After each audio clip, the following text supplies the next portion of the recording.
suka capek dan agak nggak enak badan. Saya dengar dari hasil pemeriksaan kemarin, berat badan kamu naik sangat drastis ya. Kamu juga cerita sering merasa lelah kan?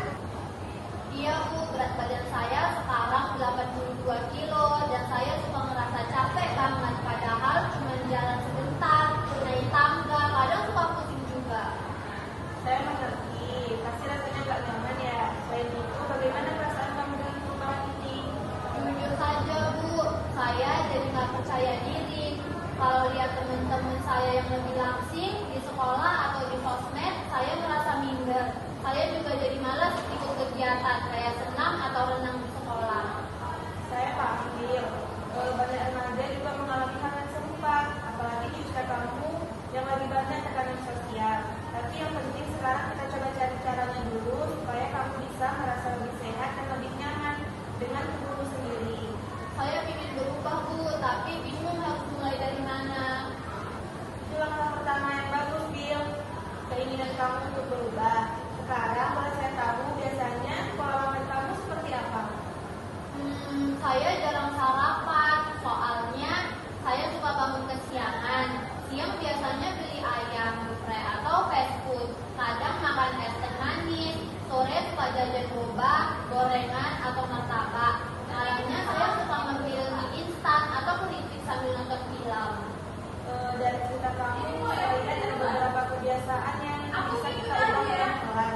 Kita nggak perlu langsung menghilangkan semuanya, tapi kalau kamu setuju, kita bisa mulai dari langkah-langkah yang lebih kecil. Boleh Bu, tapi saya susah banget buat kurangin jajan. Kalau lagi capek atau stres malah ingin makan makanan yang manis.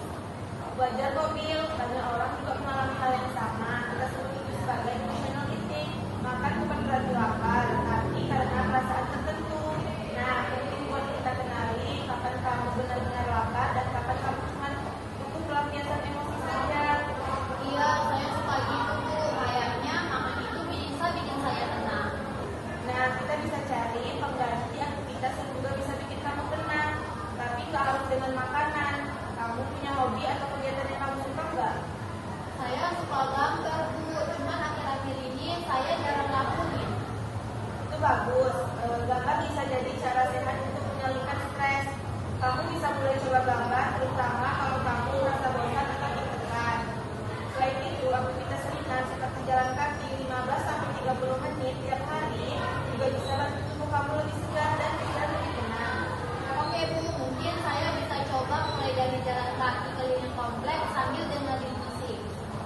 Bagus, Bil. Kita juga bisa mulai atur pola makan kamu secara bertahap. Misalnya nih, mulai dari membiasakan sarapan ringan seperti buah dan roti gandum, lalu ganti jajanan manis jadi cemilan sehat seperti yogurt rendah lemak, buah, atau kacang rebus.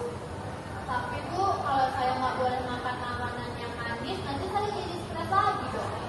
Bukan nggak boleh sama sekali ya. Kamu tetap boleh makanan yang manis, tapi dalam jumlah yang dan frekuensinya yang lebih terkontrol. Jika belajar mengenai porsi dan waktu yang tepat, misalnya kalau kamu suka boba, biasanya dikurangi jadi seminggu sekali. Yang seminggu sekali kamu makan 2 kali, jadi seminggu sekali cuma kamu minum sekali.